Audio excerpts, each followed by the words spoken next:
Okay, so Think the about next that, game we're playing and talking about is Ys, The Oath in Felgana, which was nominated by at JPL0 on Twitter and developed by Nihon Falcom Corporation and published by Nihon Falcom Corporation in Japan and Xseed Games in the United States. Is there like a Falcom that's not from Japan? Like, you know, there's like Falcom. Well, there's Pittsburgh Falcom Corporation. You know, I don't like, know what kind of games they make. I was gonna have something clever to say, but then no. Yeah, if you think of something, we just cut it in later. All right. There's Waylon. They did Ys, The Oath of Forget About It. Oh my god, I'm so sorry. That was Not even how they talk in Pittsburgh. So it's an Ys game. It was originally a PSP game. No, it was a PC game. PC And game. a PC game. Oh no, it was originally a PC game. Yeah. So Okay. I'm going to tell everybody what I know about this game because it's not much. Apparently, and it's it more amounts than to me. basically the first 3 paragraphs of the HG 101 article.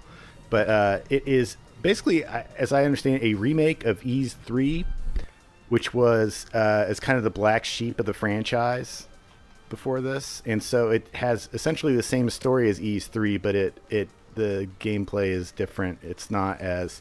Was Ys 3 really side-scrolling? Yep. Yeah, really, Entirely? Entirely. And this one's more similar to, I guess, like, it's more similar to Zelda 2 or Faxanadu, again, we're going to be talking about a little later. Yeah, it's one of those cases where Falcom was making a completely different game, and then they stuck Adol in just as a test, and they like, boom, new Ys game, and then that's what happened. When it was originally released in Japan, it wasn't even Ys 3. It was just called Wanderers from Ys, but subsequent releases they stuck that 3 on there, so it irritated everybody because it was substantially different from the first 2 games. And there's like 2 versions of Ys 3.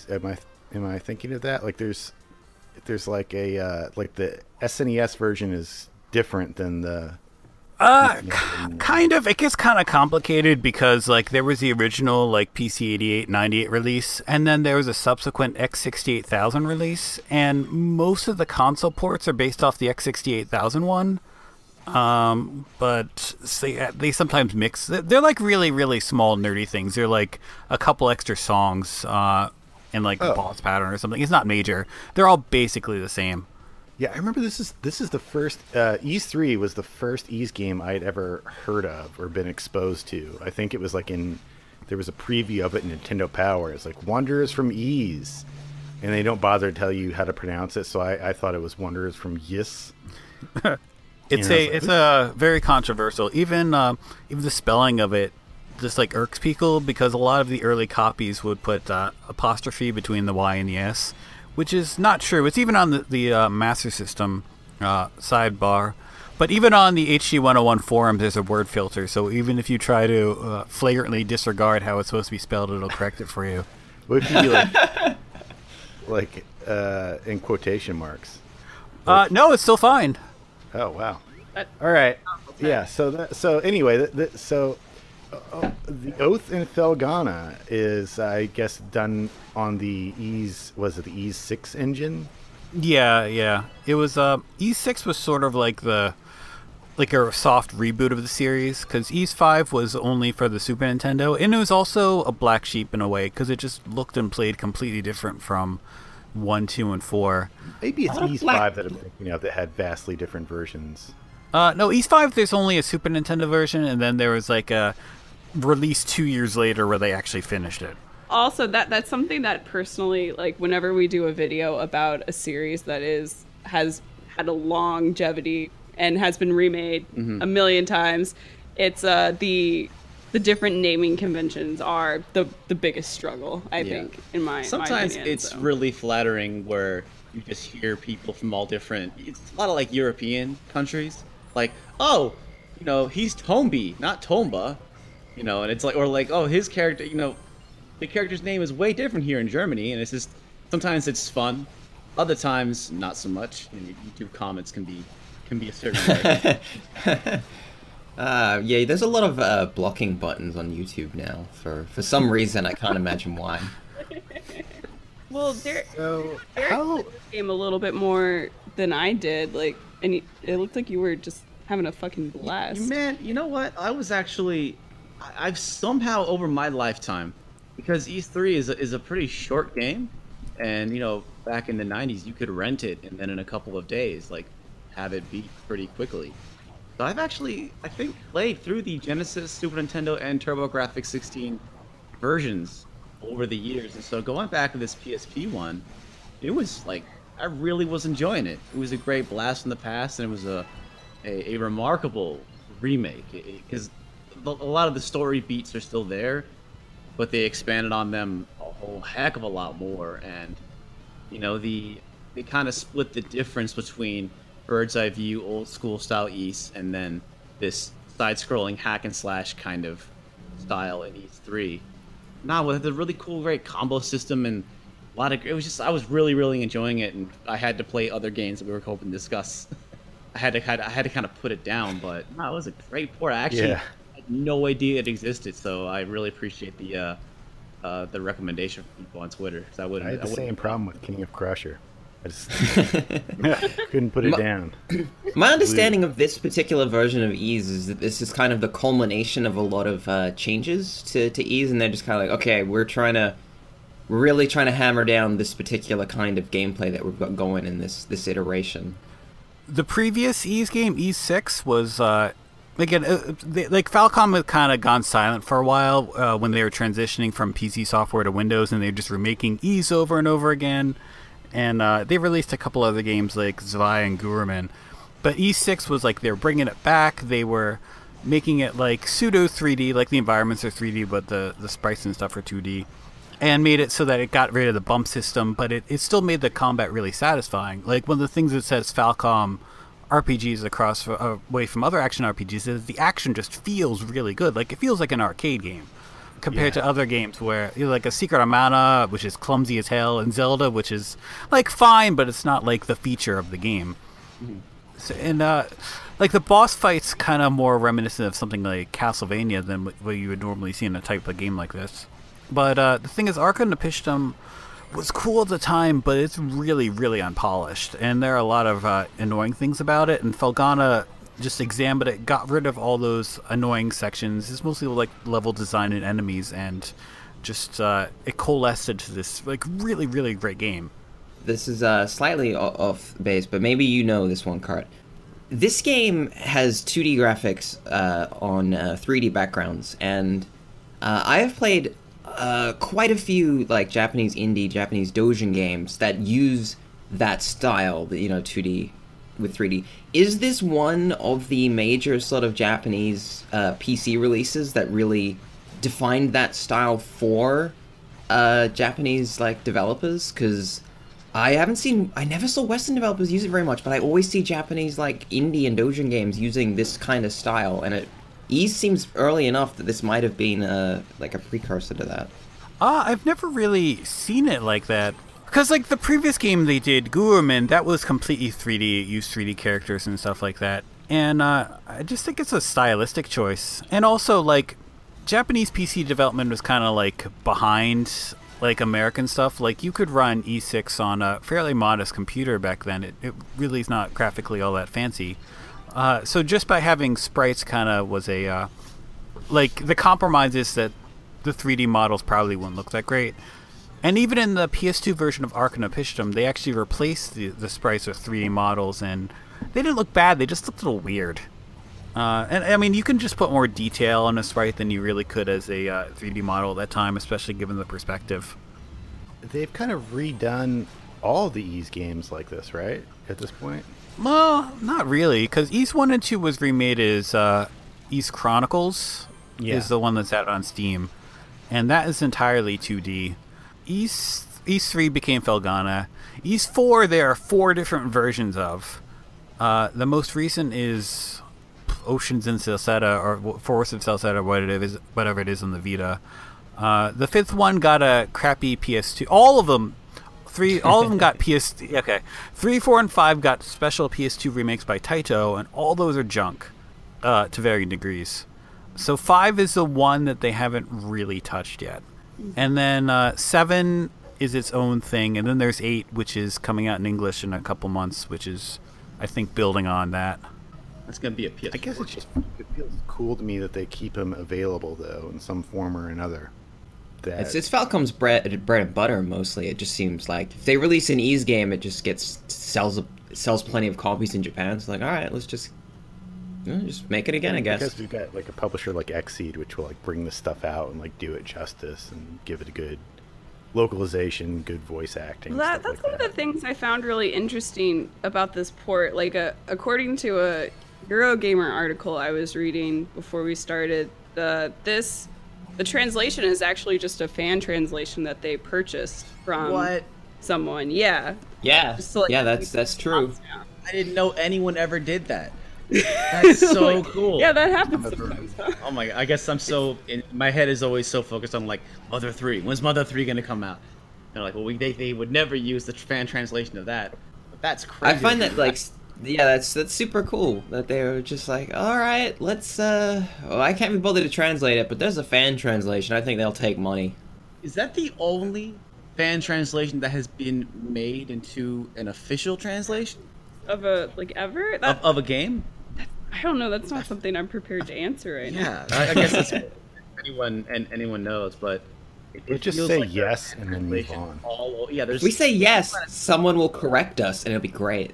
Yes, I love it when people. I actually don't mind being corrected. No, it's actually really useful. I learn new things every day. Much. I don't like it when my opinions are corrected. They're opinions.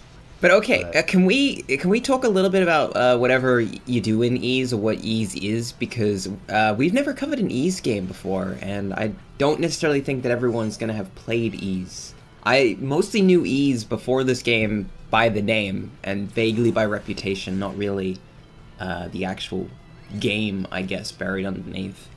I mean, it's like a action RPG series. Like, I remember it from the earliest incarnations of the game, which was, as Kurt was describing, like, you just kind of ram into enemies to hurt them. But it's not like in a clumsy way, like, is it Hide Glide like that? Yeah. It's a little bit more nuanced, where, like, you've got to, your sword is on one side, your shield's on the other, and if you kind of hit them from an angle... I'm sorry, I'd probably just slammed my microphone doing the motions that nobody can see. But if you kind of hit the enemies from an angle, that counts as a hit, and you don't get hurt. And if you hit them from like not so good of an angle, you could get hurt. And it seems dumb, but once you get used to it, as Kurt was saying, it's like it does feel pretty good. That it's like it does feel kind of arcadey, and you can really focus a lot on movement and maneuvering. It's almost like it got a shoot 'em up type quality to it in a way, because it's about positioning your character and stuff like that. But the screen doesn't. It's not auto scrolling or anything like that. It's more. Maybe this is a bad comparison. Brawler too, because like kind of how most like brawlers like Final Fight, Streets of Rage basically just get underneath, on the lower plane of an enemy, and then kind of get up till you're sort of close to it, and you just get a feel for like how close you need to be to an enemy before your punches will register. And once you just kind of play the game, you get a feel for how that all functions. Yeah, the original Ys, I've played it many times on the Turbo graphics, and that's an old arcane game, but really they did. It sounds weird to bump into enemies to attack, but they do actually refine it, and they make it work. But this one, it's more like it's actually more like an actual beat 'em up, in that you just you get to mash the sword button a lot and jump out of the way. Sometimes you press boost because you're gonna die, and you really need to do some damage. Yeah, I don't think you can turn the bump combat on. I didn't see any way to turn bumping on. You have the option in one of the remakes of Ys 1 and 2. You never could. Ys 3 never had bump though. Ys 3, I think we talked earlier, was sort of a black sheep game, and I think it was because it was more akin to Castlevania, Zelda 2 style 2D hack and slash. You swung a sword and you needed to actually make that connect. Is there anything about this game that's really notable that would, like, for, a reason for somebody to check it out, like something that makes it a little bit unique? Great music. I know this is a controversial thing. So Derek liked the music, but and this is kind of a controversial thing within the like localized Japanese gaming community. I really enjoyed the English dubs. Like I thought the voice acting was super fun and like way better than it needed to be. It was hit and miss. There were some characters that were very good. It was over the top across the board. Well, I mean, you got I liked Dogi's voice a lot. Dogi rocked it. And then like there were a couple of female characters that were just like, you know, they're just simple shopkeep women, but then they're like, "Oh, your sword's so hard," or something, and it's just like, what the fuck is happening? Yeah. And I'm sorry, I don't know if we could curse in this podcast, but it was just like, Yeah, you can. it was just like they were adding like extra breathy syllables at the end that in a way that was just like I was like cutting an onion. It was just like, Derek, what are we like? What are you listening to? She's the shop proprietor. I have to talk to her so I can get armor. She's like, "Oh, by the looks of that blade, looks like you know what you're doing." It's like, what is happening? And she's kind of busty. I'm talking about your penis. Yeah. Yeah, it is. Yeah, it's weird. It's weird how they do this, but yeah, I mean, Xseed always, I think, does a pretty good job with their localizations, and I know that the people who do this are kind of miffed that there's these like de-dubbing patches, like these patches that people will get for the games that will keep the English text, of course, but then use the Japanese voices, which, if that's like a more authentic experience, which it really isn't. It's just a really disorienting one. Yeah, but it really depends on how comfortable you are and also what you're using it for, I guess. Like if you're, hanging out and just doing like using this as a podcast game, which I feel like would maybe be one of the best ways to play this game. Maybe, just kind of hit mute on the whole situation. But I imagine you spend a lot of money and a lot of time getting, voice actors in there and record all the stuff, and then you have fans go, "Ugh, I don't like it." They have a right to be kind of upset about that. That seems fair. I think it's more that they get upset at, like, the kind of the neat, like that it's considered like more authentic, even though like it's not like they're dubbing a movie where there's like action beats that you have to like make sure that the dub dialogue fits into, so that if you switched it back to the original language and then had the subtitles, it would still sync up correctly in a way. I don't think it works like that with games, and so it is kind of weird that you'd want. Also, I just want to like the conventions of Japanese voice acting. Like maybe some people are super used to it, but I feel like I've been pretty exposed to it, and it does not really. I don't find it to be inherently better. There's a lot of conventions that I don't actually really like things that are, things that to me sound generic. Especially because I can't understand what they're saying, so it just But like a lot of voices sound like unnecessarily similar to each other and things like that, and. I don't know. I can understand why they'd be upset about that, because it does put a lot of character into the game. But I guess we got to rank this thing. Number 1, right, with the bullet, top of the list, right? Yeah. So, but before you run off to rank, can I mention someone might buy this game after hearing about it? I don't think the English voice acting is in the later releases. Really? I don't think it's in the Steam It is release. not. It was it was originally made for the PC. The voice acting was created specifically for the PSP version, but they never ported it back to the PC version. Why on earth wouldn't they do that? It's more work. Maybe they didn't license the voice acting for it. Oh yeah. They didn't use the voice actors guild. They just grabbed some people on the street, and they're like, "Well, you can't use them, or we'll ban your company." I mean, they've been releasing a lot of these old Falcom games on PC, and they always have to do some extra work in order to get them working on modern PCs. They usually add in widescreen things and stuff like that. And I guess they just felt like that wasn't really worth it. So. Right. They probably have we'll bring this back to PC, but we're not spending more than X $1,000. I think it's a bit of a shame in this case because I don't think it has the Japanese voices either, so the game is just kind of distressingly silent for large chunks of the game where it's just text and How hard nothing is happens. it to get this on the PSP right now? Is it really expensive or? I don't know. It's on sale pretty regularly for the Vita. I mean, I have it on there too. Because I do like that's how I played it. So I do like the PSP. Falcom's like PSP games. They're anyway. All right. So okay. So that's good to know. I did not know that they didn't do that with the PC version. So everything I just said is meaningless. Only the Steam release. Apparently, the original PC release gets its Japanese voices. Is that right? None of that has voices. There's other stuff they added to the PSP version too. Like I think, I don't think they added to the PC version, but like if you die at a boss fight, you could retry it at a slightly lower difficulty level. I didn't. Oh, that would make things a lot easier. I was really annoyed about this game. Yeah. You die in a boss fight, you just have to start again. It's The vampire boss fight in Ys 1 always kills me every time I do it in every iteration of the game.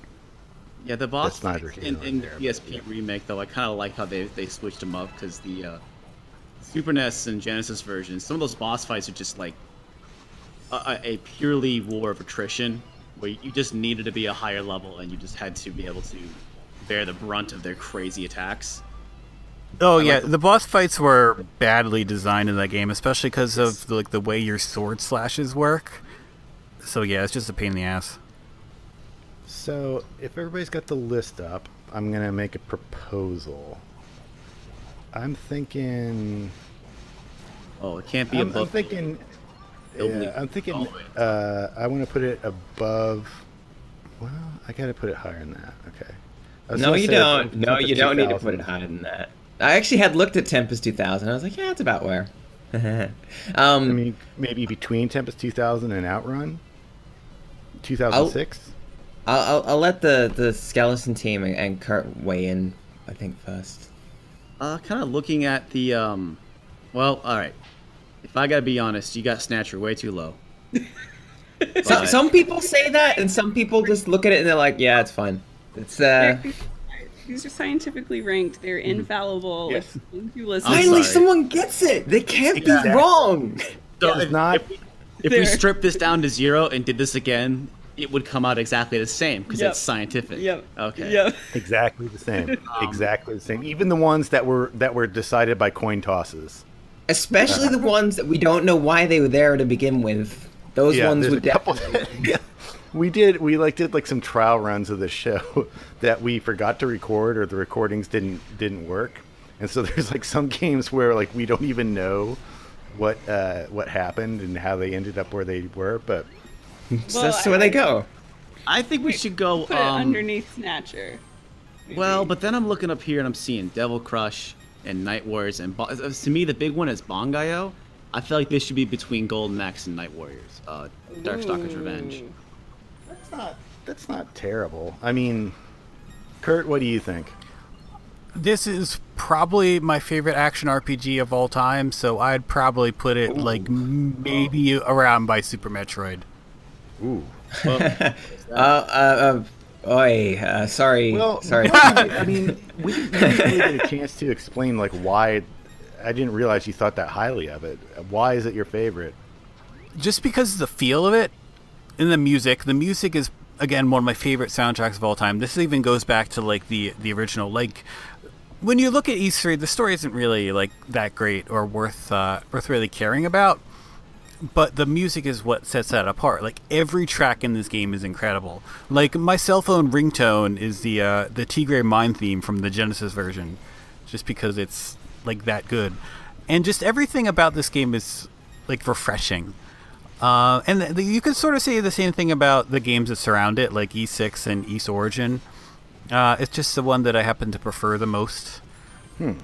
Is this mix of the music the definitive mix, or other mixes better? Because I didn't love a lot of the music in it. I thought some of it was great, and some of it was kind of meandering. So I'm not. It depends on how much you like FM synth. because I mean I have a preference towards the Genesis version or the arrangements in the Red Book arrangements, so the TurboGrafx version. So I wouldn't necessarily say it's definitive completely, especially because the PSV version lets you use the some of the computer remixes, but because of assorted rights issues, it doesn't have the PC Engine soundtrack. But in general, like, it's one of my favorites. But I guess if we're looking at it in a rating situation, like I feel like even within your own argument, there is reason to bump it down, just because if like the story isn't that good, like as a cohesive package, I don't think it should be as high up as Super Metroid. There's a lot of time spent with the characters and the story and the setting, and it doesn't amount to a whole lot. Yeah. There's the kind of twist with the brother character. I'll just leave it at that. No. Well, the twist. That was a twist. Well, the reveal, I suppose. Then, oh no. Of the brother character, but like, you know, I think the combat's super refreshing, but I honestly didn't find it incredibly deep. You know, I really felt my problem with the combat was more. I like the combat a lot. I just wish when you died, the game wasn't so punishing, because that, you know, you go through a bit, you grind through some fights and stuff, and then you die, and it's like, oh, we'll go back to the last save point. I'm like, oh, what? No, that was 10 minutes ago. Oh God, I have to do that all over again. With Ys games, I feel like that's a little bit more forgivable, because the games have always been kind of... Well, I mean, is that like, this is not great, so it's cool, because it's not great in the past. Well, no, I just mean, I think the games are kind of, they expect it to be a little bit like that, and they're designed around that. They're not...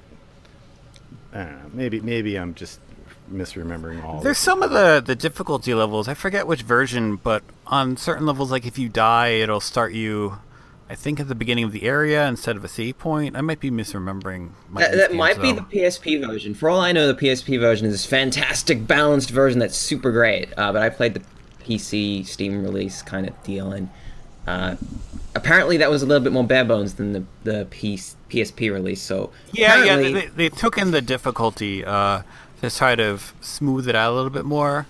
But there's a contingent of Ys fans. Like, if you go to the threads on NeoGAF, like, there are people that play on the Nightmare difficulty level, which is just, like, crushing. Like, they'll play it, like, as, like, an arcade game, and it's crazy. But there are people that really like it for that. Oh, yeah, definitely. But I put them in the same basket as the people that really love shmups. Like, you know, we can't... This list is not being ranked by them, thankfully, because that would be a very... Oh boy, would the list just be like, impossibly difficult, impossibly difficult, impossibly difficult. Katsui! Dodon Patchy Difficults. Yeah. No, I get. I mean, there's no real reason. Like, yeah, the story isn't great, but at the same time, like, the story in Ys games are rarely great. Like, it's when you take this game and then you play it to the later Ys games, which have basically the same quality, but Ys Felgana is like an 8-hour game. Ys 7 is like a 20-hour game. So it's even more the same, just like stories that like don't really deserve that much time spent on them. And I think when in comparison, Felgana is a little bit more straightforward. But even then, it's not as straightforward as like Ys 3, where it's just like a couple lines of dialogue. I was just the thing about Ys is that I really genuinely think that Ys' strength is its ease. Like, it's just, if some people just seem to super click with Ys, and especially like they just like, I love these games, and like yourself, Kurt, like, it's there's no amount of negotiating around it. It's just like, I love this game, and I don't like, it's like, the story's not great, this bit's not great, this bit's great, but I love the package. It's just such a fantastic game, and I adore it. And it's like, it's just like the feeling of pressing a button over and over again millions of times is just the most satisfying way you can do this in any video game. That's the best way that I can put it.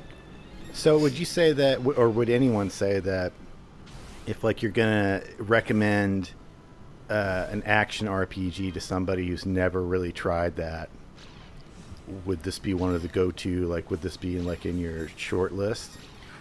Yes, but maybe not as an introduction, because it is very difficult. Like, if they're familiar with like old school action games, like if they've played Castlevania or any of those and are comfortable with that level of difficulty, then yes. Otherwise, you know, it's just like a standard 16-bit RPG, like, you know, a Zelda or a Beyond Oasis or something like that might be a little bit more introductory. But as far as like quality, yeah, this is the best. Okay, so I'm gonna bump this up a tiny bit to a little bit over our UN squadron zone. What are we doing around somewhere between flashback and Gradius, or maybe above flashback, because it's flashback's kind of junk, but that's above full throttle, so I don't know. Are you talking about Gradius 2? Yeah, sorry, Gradius 2. 74. Yeah, it's around. That's okay with me. That's 2. I think I'd almost bump it up a little higher to just above Contra Hardcore at 62. Whoa, above Ranger X, slow down. And Ikaruga, we gotta talk about this. What about what about below God Hand? What about below God Hand above Shenmue? Okay. Yeah. Okay, I'll take any argument that bumps it up. I would like to. I'm mostly just tired of talking about it. So I do like God Hand a lot for the satisfying mashing button. It's very similar in that regard. That's what I mean. It's got to go below God Hand to me. I feel like these two are actually kind of similar. I think that's it. Did it. All right, cool. It's going below God Hand at what is technically, that